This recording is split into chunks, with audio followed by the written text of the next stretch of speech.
Kids PPL, di tahun yang baru ini kita akan sama-sama mulai memperkatakan visi tahun 2022. Adik-adik ikutin ya. Kids PPL siap bangkit menjadi terang bagi sesama. Sekali lagi ya, adik-adik ikut ya. Kids PPL siap bangkit menjadi terang bagi sesama. Kenapa Kalisa? Aku lagi sebel Kak Angel. Sebel kenapa? Itu teman aku tuh, aku ajak ngomong dia nggak mau jawab. Aku tanya dia diem aja. Kayaknya dia lagi marah deh sama aku. Mungkin dia lagi buru-buru Kalisa. Masa sih? Iya, kita nggak boleh berpikiran buruk dulu tentang dia. Kayak Firman hari ini. Tentang kita nggak boleh negatif thinking dulu, harus be positif. Yuk adik-adik kita dengerin yuk firman hari ini, kita mulai ibadah kita. Tapi sebelum kita mulai, kita berdoa dulu ya. Yuk semuanya lipat tangannya, tutup matanya, mari kita berdoa. Tuhan Yesus, terima kasih Engkau sudah mengumpulkan kami hari ini di sini Tuhan. Berkati kami Tuhan sepanjang ibadah ini, berikan kami damai sejahtera, sukacita yang daripadamu. Di dalam nama Tuhan Yesus kami berdoa dan bersyukur. Sama-sama kita katakan amin. Yuk adik-adik kita mulai ibadahnya. Yuk kita ibadah.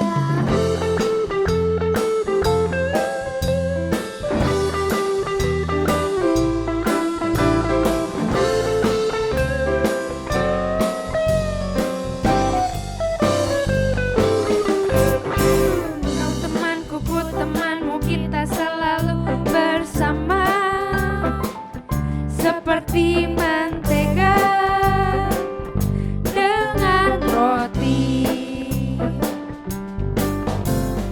Kau temanku, ku temanmu, kita selalu bersama.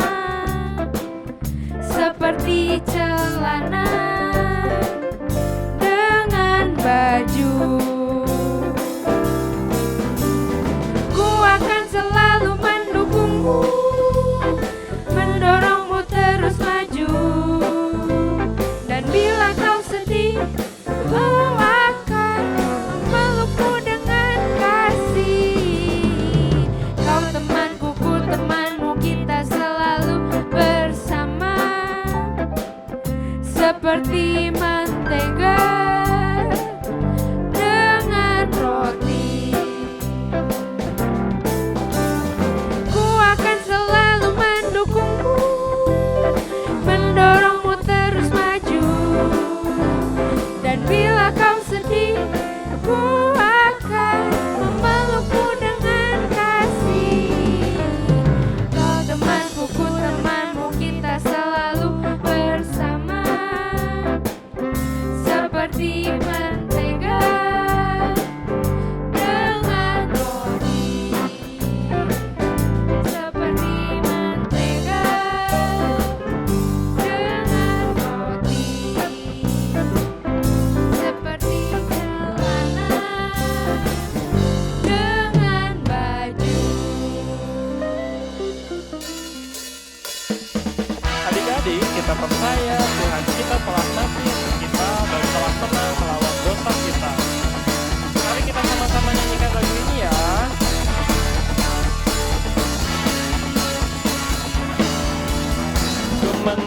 Ku menang bersama Yesus Tuhan. Ku menang di dalam peperangan.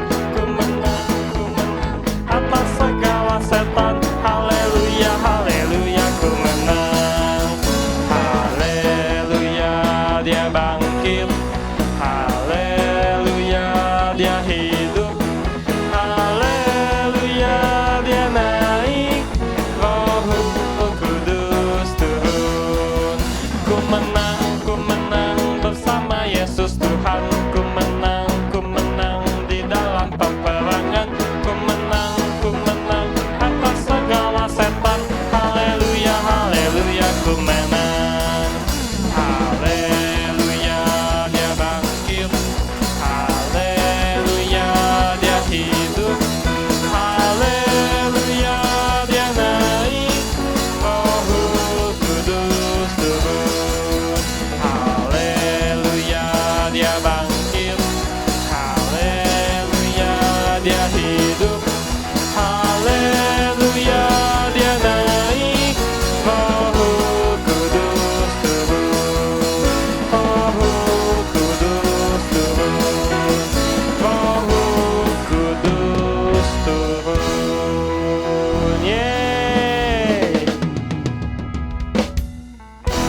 adik-adik kita siapkan hati untuk menyembah Tuhan.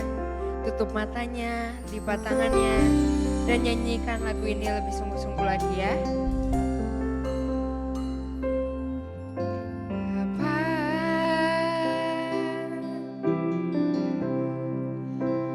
Engkau sungguh baik, kasih-Mu melimpah di hidupku.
Shalom adik-adik, gimana nih kabarnya hari ini? Kakak harap semua pasti dalam keadaan luar biasa ya. Nah adik-adik, tadi kita sudah sama-sama memuji Tuhan. Nah kita sudah menyembah Tuhan, capek nggak nih? Enggak ya. Nah adik-adik, sebelum kita lanjut ke berikutnya, kita mau dengerin firman Tuhan. Kakak mau ajak adik-adik untuk sama-sama kita berdoa. Ayo adik-adik, kita tutup matanya, kita lipat tangannya, kita berdoa ya. Tuhan Yesus yang baik, terima kasih buat hari ini Tuhan. Kami bersyukur, kami boleh memuji-Mu, kami boleh menyembah-Mu. Dan sebentar kembali kami mau belajar sebagian daripada firman Tuhan. Tuhan ajar kami untuk kami boleh mengerti apa yang akan disampaikan oleh Tuhan lewat hamba-Mu. Tuhan berikan hikmat buat kakak Yulia yang boleh menyampaikan, supaya kakak Yulia boleh menyampaikan dengan kata yang sederhana sehingga adik-adik boleh mengerti firman Tuhan yang disampaikan. Terima kasih Tuhan, hanya di dalam satu nama Tuhan Yesus kami berdoa mengucap syukur, amin. Nah adik-adik, pagi ini kakak Yulia mau ngajar sesuatu ya. Tuhan Yesus mau supaya kita anak-anak Tuhan jadi anak-anak yang selalu berpikir positif, bersikap dan bertindak positif. Nah pagi ini firman Tuhan diberi judul Be Positif, diambil dari 2 Raja-Raja 5 ayat 1 sampai 16. Adik-adik, di pasal 5 ini dari kisah 2 Raja-Raja ini bercerita tentang seorang panglima Raja Aram yang mengalami sakit. Ada yang tahu nggak siapa nama panglimanya? Ya betul banget, Naaman. Nah kita mau belajar ya adik-adik dari kisah hidup Naaman. Naaman ini adalah seorang panglima yang disayang oleh rajanya adik-adik. Dan satu waktu Naaman sakit. Dia kena sakit kusta adik-adik. Nah di zaman itu adik-adik, sakit kusta itu termasuk sakit yang berbahaya ya. Dan Naaman sudah berusaha dengan segala macam cara untuk dia menyembuhkan sakitnya. Tapi ternyata usahanya nggak menghasilkan apa-apa adik-adik. Naaman tetap sakit. Sampai sekali waktu di rumah Naaman ada seorang pelayan perempuan yang berasal dari Israel. Nah pelayan ini ngomong sama Naaman bahwa di tanah Samaria ada seorang nabi Tuhan namanya Elisa yang pasti bisa menyembuhkan Naaman. Nah tanpa berpikir lama-lama nih, Naaman langsung bergegas datang ke raja minta izin untuk dia boleh datang ke tanah Samaria. Singkat cerita adik-adik, sampailah Naaman di tanah Samaria dan dia ada di depan rumah dari Nabi Elisa. Dia ketuk pintu Nabi Elisa, tuk tuk tuk. Nah, terus dibukain tuh pintunya. Tapi yang keluar bukan Nabi Elisa, yang keluar hanya seorang pelayannya. Dan pelayan ini bilang sama Naaman, dia disuruh mandi di Sungai Yordan sebanyak 7 kali. Dan dia akan sembuh. Coba adik-adik bayangkan ya, seorang panglima loh, jauh-jauh datang dari Aram, datang ke tanah Samaria. Dia mau ketemu sama Nabi Elisa untuk dia bisa sembuh. Tapi dia nggak dapetin itu, malah pembantunya yang keluar. Bagaimana perasaan Naaman adik-adik?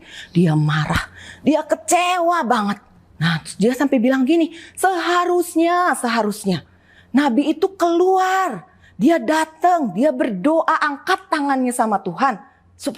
Mohon supaya Naaman sembuh. Itu yang ada di dalam pemikirannya Naaman adik-adik. Tapi ini malah saya disuruh mandi. Mandi di mana? Di Sungai Yordan. Wih, sungai yang kotor, yang gak bersih. Sungai-sungai di negara saya lebih bagus dari Sungai Yordan. Masa saya suruh mandi di Sungai Yordan? Nah, dengan perasaan marah, dengan perasaan kecewa, Naaman mau pulang tadinya adik-adik. Dia mau pulang ke negara Aram. Dan ketika itu tiba-tiba ada seorang prajurit Naaman yang mencegah Naaman. Nah prajurit ini bilang, Bapak kalau Bapak tadi dikasih perintah sama Nabi Allah itu ya untuk melakukan pekerjaan yang sukar. Bapak mau kerjain gak untuk sembuhan Bapak? Ini kan gampang, hanya disuruh mandi 7 kali di Sungai Yordan. Dan Bapak akan sembuh. Nah terus Naaman mulai berpikir. Dia mulai berpikir dari yang tadinya marah-marah, berpikir negatif. Dia mulai mendengar suara dari prajuritnya. Dia berpikir positif, dia pikir ya gak ada salahnya. Hanya mandi 7 kali dan dia sembuh. Lalu dari situ Naaman mulai bersikap. Dia ambil sikap, dia ambil tindakan, dia mulai mandi di Sungai Yordan. Mandi pertama dia mencelupkan badannya. Terus dia keluar dari Sungai Yordan, kustanya masih ada, penyakitnya belum sembuh. Nah, kedua kali dia lagi mandi, 3 kali dia menyelam lagi, kustanya juga masih ada, Begitu seterusnya sampai yang ke-7 kali. Begitu ke-7 kali, dia mandi, dia angkat badannya. Kusanya hilang, penyakitnya sembuh. Wah, Naaman bergirang sekali, Naaman bersuka cita, dia senang banget ya karena dia sembuh. Nah begitu selesai mandi, dia langsung datang ke tempat Nabi Elisa untuk mengucapkan terima kasih. Dan bukan hanya itu saja adik-adik yang Naaman dapatkan. Naaman bukan hanya dapatkan kesembuhan, tapi Naaman juga sejak saat itu dia percaya kepada Tuhannya yang disembah oleh Nabi Elisa. Nah adik-adik, apa sih yang didapat dari kisah Naaman ini? Naaman yang semulanya berpikiran negatif ya ketika dia mendengarkan nasihat perintah dari Nabi Elisa untuk mandi di sungai Yordan 7 kali. Dia marah-marah, dia kesel, dan dia mau pulang. Dan ketika kalau itu dia kerjakan adik-adik, apa yang Naaman dapat? Naaman hanya akan dapat kekesalan, kekecewaan, kemarahan waktu dia pulang ke negaranya. Dan yang pasti dia tidak sembuh, dia tidak terima mukjizat Tuhan. Tapi ketika Naaman mulai berpikir positif, dia mulai berpikir dengan apa yang disampaikan oleh Nabi Elisa, dia mulai berpikir apa yang dikatakan prajuritnya, dia pikir itu dengan positive thinking. Nah, apa yang didapat Naaman adik-adik? Dia dapatkan kesembuhan, dia juga dapatkan keselamatan untuk dia dan keluarganya. Nah adik-adik, sama dengan kehidupan kita ya. Kadangkala dalam hidup kita pun kita seringkali mengalami masalah, ada kesukaran, kesulitan. Dan gak sedikit orang-orang yang Tuhan kirim untuk memberikan masukan, nasihat buat kita. Mungkin dari teman kita, dari papa mama, dari guru, atau dari kakak-kakak sekolah minggu. Nah, apapun masukan mereka, jangan pernah berpikir negatif terlebih dahulu adik-adik. Tapi biar setiap masukan yang mereka berikan, setiap nasihat yang mereka berikan, kita selalu berpikir positif. Kenapa adik-adik? Karena ketika mereka memberikan masukan saja, ketika mereka memberikan nasihat saja, itu berarti mereka sudah perhatian sama kita, mereka care sama kita, mereka sayang sama kita. Nah adik-adik, kalau nanti adik-adik belajar, mungkin ada adik-adik yang sudah belajar tentang positif dan negatif di sekolah ya. Nah kalau positif biasa dikasih lambang apa adik-adik? Biasanya dikasih lambang tambah ya. Nah kalau negatif di sekolah itu kita belajar dikasih lambangnya kurang. Nah adik-adik, lambang tambah dan kurang ini bukannya nggak ada arti ya adik-adik ya, itu pasti ada artinya. Nah kalau kita berpikir positif, berarti ada sesuatu yang selalu akan ditambahkan di dalam hidup kita. Apa yang ditambahkan adik-adik? Kita nggak akan mudah curiga sama orang lain. Kita selalu punya hati yang damai. Dan yang pasti akan selalu ada kebaikan-kebaikan, bahkan mujizat yang Tuhan kerjakan dalam hidup kita. Tapi lain hal kalau kita selalu berpikirannya negatif terus. Apa yang akan kita terima? Tadi lambangnya kan kurang. Berarti ada sesuatu yang selalu kurang dalam hidup kita. Apa yang kurang adik-adik? Kita mulai kurang damai sejahtera. Bawaannya kita pasti curiga terus sama orang. Ada orang kasih nasihat, selalu pikir, ini mah nasihatnya pasti jelekin buat saya. Enggak, bukan buat saya. Jangan begitu adik-adik. Dan yang pasti, kalau kita selalu berpikiran negatif, kita nggak akan terima kebaikan. Bahkan mungkin mujizat pun kita nggak akan terima. Nah adik-adik, makanya hari ini kakak ingatkan, yuk sama-sama belajar. Apapun nasihat, apapun masukan yang orang lain kasih sama kita, mungkin nggak seperti apa yang kita mau, nggak seperti apa yang kita pikirkan, tapi belajar untuk selalu berpikir dan bertindak positif. Nah adik-adik, firman Tuhan pagi hari ini sampai di sini dulu. Tapi sebelum kita berpisah, yuk kakak mau ajak kita juga untuk kembali berdoa lagi. Yuk kita tutup matanya yuk adik-adik. Tuhan terima kasih buat pagi hari ini, buat kebenaran firman yang disampaikan. Untuk kami boleh menjadi orang-orang yang berpikiran dan bertindak positif. Ajar kami ya Tuhan ketika kami menerima masukan atau saran dari orang lain, mungkin nggak sesuai dengan apa yang kita pikirkan, tapi biar kita belajar untuk selalu memandang itu sebagai sesuatu yang baik. Terima kasih Tuhan buat firman-Mu hari ini, dan sebentar kami mau berpisah. Tuhan tolong biar sepanjang hari ini Tuhan pimpin setiap kami anak-anak-Mu supaya kami boleh tetap ada di dalam kebenaran firman Tuhan. Terima kasih Bapa, hanya di dalam satu nama Tuhan Yesus Allah yang hidup kami berdoa dan kami mengucap syukur. Haleluya. Amin. Nah adik-adik, sampai di sini dulu. Happy Sunday and God bless you. Shalom adik-adik. Ayat hafalan minggu ini diambil dari Filipi 4 ayat 8. Isinya, Jadi akhirnya saudara-saudara, semua yang benar, semua yang mulia, semua yang adil, semua yang suci, semua yang manis, semua yang sedap didengar, semua yang disebut kebajikan dan patut dipuji, pikirkanlah semuanya itu. Sekali lagi adik-adik, Filipi 4 ayat 8. Jadi akhirnya saudara-saudara, semua yang benar, semua yang mulia, semua yang adil, semua yang suci, semua yang manis, semua yang sedap didengar, semua yang disebut kebajikan dan patut dipuji, pikirkanlah semuanya itu. Nah, adik-adik jangan lupa kirimkan video ayat hafalannya dan kirimkan ke kakak sekolah minggu ya.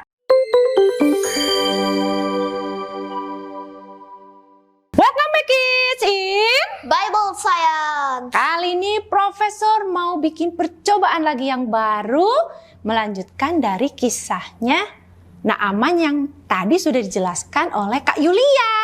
Yuk ikuti terus teman-teman. Di sini disediakan apa, Evelyn? Disediakan baskom yang berisi air. Dan juga satu buah gambar. Di sini ibaratnya adalah Naaman yang sedang kena penyakit kusta. Kita mulai ya. Nah adik-adik, sekarang kita akan menggambarkan keadaan pada saat Naaman disuruh oleh Nabi Elisa untuk menyelam di sungai Yordan. Nah ini adalah gambar Naaman yang terkena penyakit kusta, di mana tubuhnya banyak titik-titik merah. Nah teman-teman, mari kita masukkan gambar ini ke dalam baskom selama 7 kali.